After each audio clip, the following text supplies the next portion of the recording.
भगवान कहने लगे कि राजा बलि,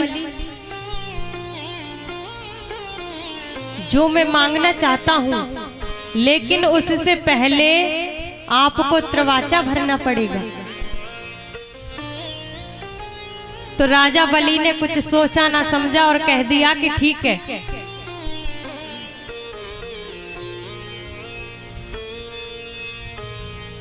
तो कि राजा बलि एक बात और, कि दान देने वाला कैसा होना चाहिए।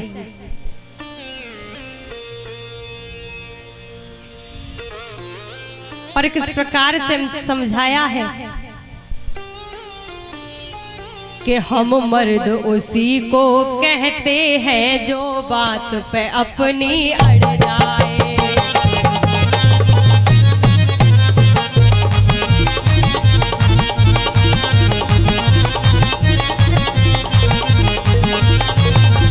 आज कहने लगे हैं राजा बलि से कि हे राजा बलि, हम मर्द उसी को कहते हैं और जो बात पे अपनी अड़ जाए,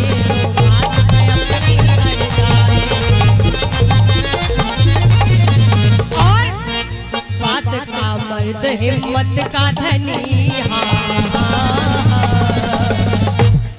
कि बात का मर्द हिम्मत का धनी, चाहे धड़ से शीश उतर जाए।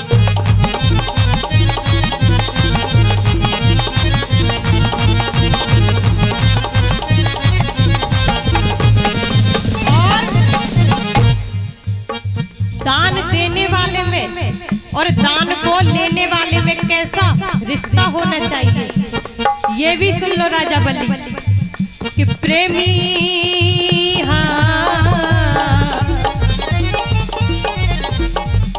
कि सुनिए राजा बलि, दुश्मनी करे यदि दुश्मन से,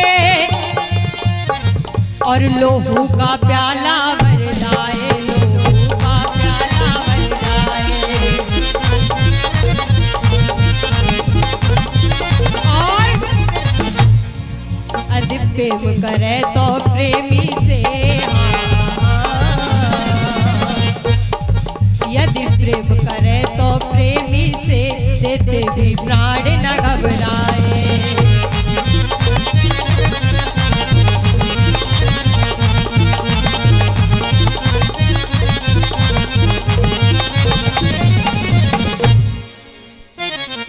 आज इस प्रकार से सबसे पहले राजा बलि को समझाया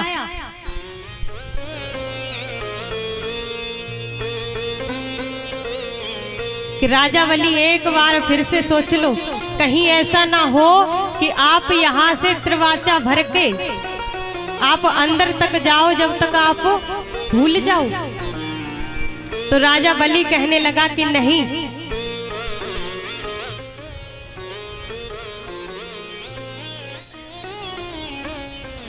क्योंकि हम राजा बलि हैं और जो हम कहते हैं वो हम करके दिखाते हैं। बताओ तुम्हें क्या चाहिए, मांगो हमसे। तो आज बावन भगवान कहने लगे हैं कि अगर मुझे देना है राजा बलि, तो मुझे आप 3.5 कदम पृथ्वी दे दो। तो राजा बलि ने कुछ सोचा ना समझा और कह दिया कि बस केवल 3.5 कदम पृथ्वी। तो आप मुझे एक बात बताओ कि आप इतने छोटे से हो और उस 3 कदम पृथ्वी में आप क्या कर लोगे। तो कि राजा बलि वो आपके ऊपर नहीं है, वो आप मुझ पर छोड़ दो कि उस 3.5 कदम पृथ्वी में मैं क्या करूंगा। तो राजा बलि कहने लगा कि ठीक है, तो हमारी सभा में बहुत बड़े बड़े वीर हैं, तो मैं उनसे नपवा देता हूं।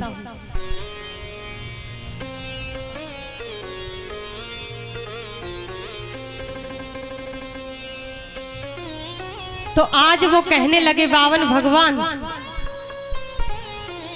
कि लेकिन मैं पृथ्वी को जब नापूंगा, लेकिन सबसे पहले आपको संकल्प करना पड़ेगा। तो संकल्प करने के लिए जैसे ही एक सागर में जल लिया और उस जल को जैसे ही डालने के लिए उस जल को उसमें से निकाला, तो उसमें से अब जल नहीं निकलता,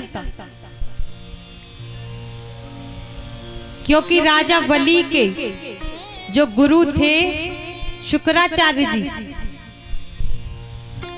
तो आकर के उस सागर की टोटी में फिट हो गए, बैठ गए। उन्होंने राजा बलि से मना किया था कि राजा बलि इसके चेहरे की तरफ देख, ये बहुत बड़ा छलिया है जिसको तू दान करने के लिए जा रहा है।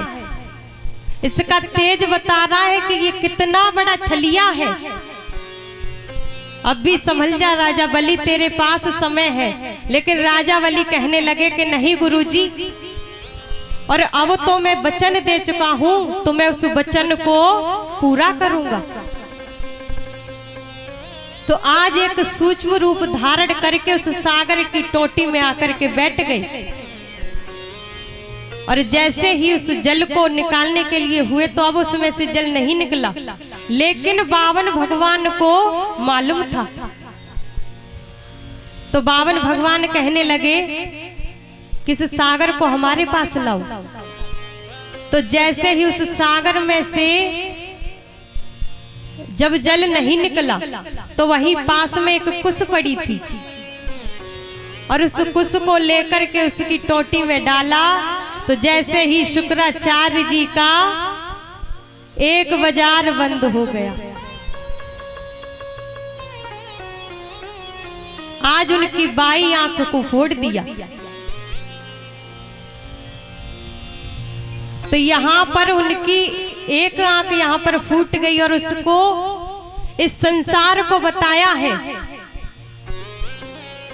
कि इस संसार को केवल एक ही दृष्टि से देखो कि जब कोई धर्म का कार्य करने के लिए जाए तो उसके बीच में टांग मत अड़ाओ। आज श्री सुखदेव जी समझा रहे हैं, हे राजा परीक्षित,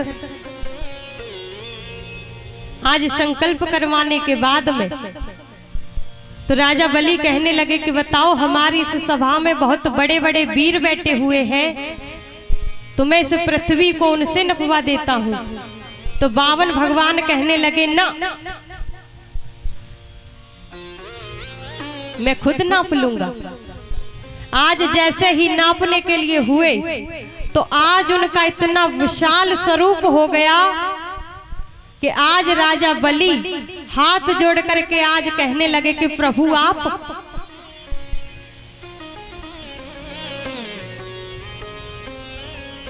और वो भी इस रूप में।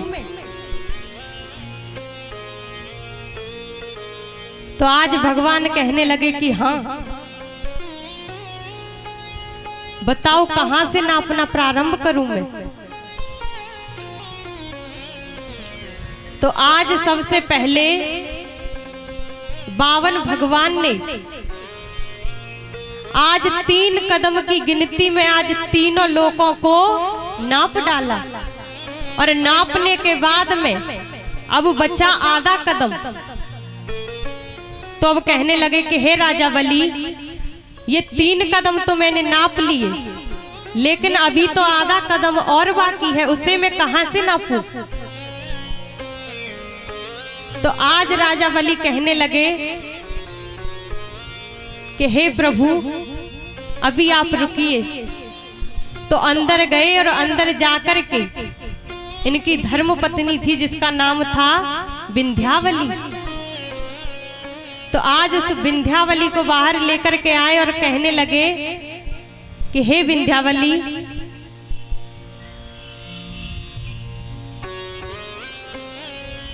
एक राजा में और एक नौकर में कैसा रिश्ता होता है।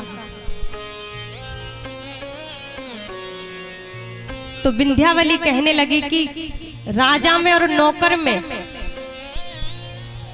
एक धन और धनी के जैसा रिश्ता होता है, क्योंकि अगर 3 कदम में धन है तो आधा कदम धनी भी हो सकता है। आज इस प्रकार से तो आज राजा बलि कहने लगा कि प्रभु आपका जो आधा कदम बचा है आप उसे मेरी पीठ से नाप लो।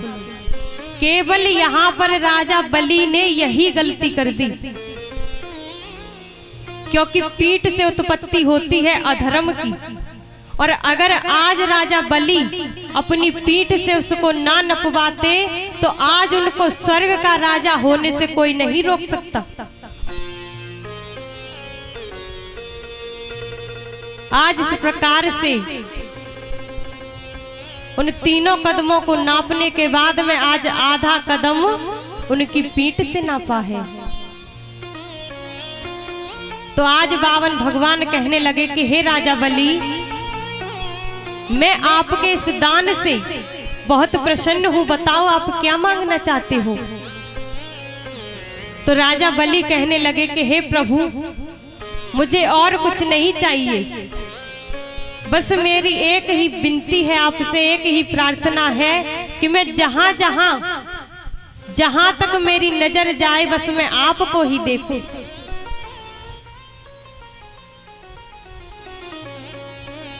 तो भगवान ने कुछ सोचा ना समझा और कह दिया ठीक है, अगर आपकी यही इच्छा है तो मैं आपको ये वरदान देता हूं।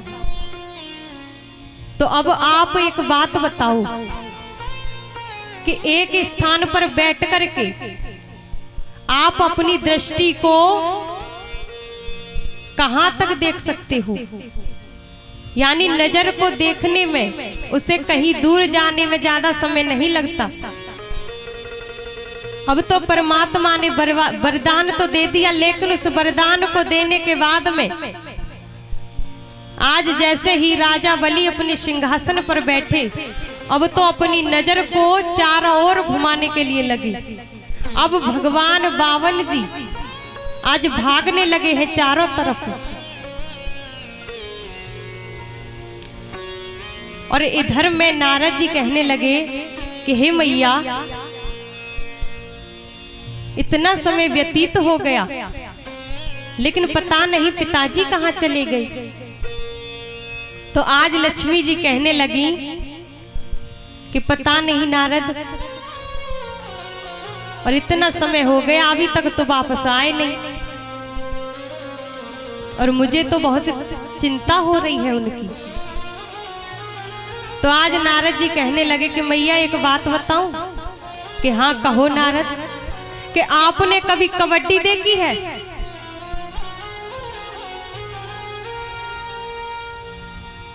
तो अब लक्ष्मी मैया कहने लगी कि नारद एक बात बताओ, मतलब यहाँ मैं तो चिंता में हूँ और तुझे हंसी मजाक करने की सूझ रही है कि ना मैया, आप बताओ आपने कबड्डी खेली है या नहीं?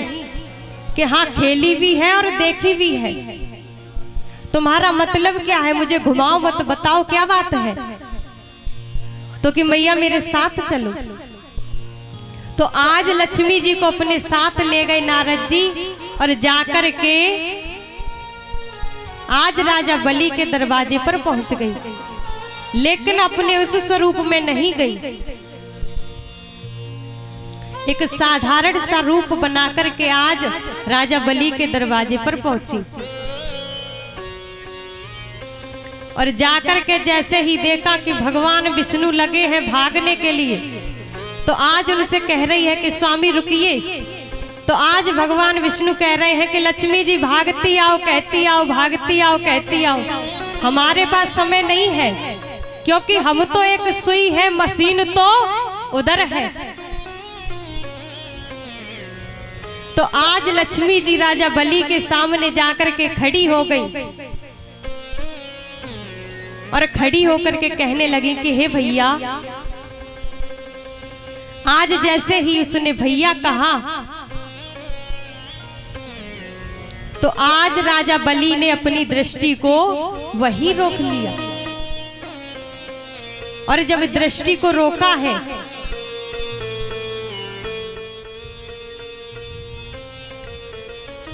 जब दृष्टि को रोका तो आज भगवान विष्णु को आज पीतांबर धारण करवाया।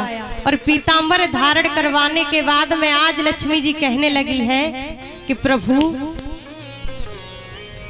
कि आपको इतना भी याद नहीं रहता जिस समय आप अपने भक्तों को वरदान देते हो कि उस वरदान में आपकी दशा क्या होगी। तो आज भगवान विष्णु कहने लगे हैं कि हे लक्ष्मी जी,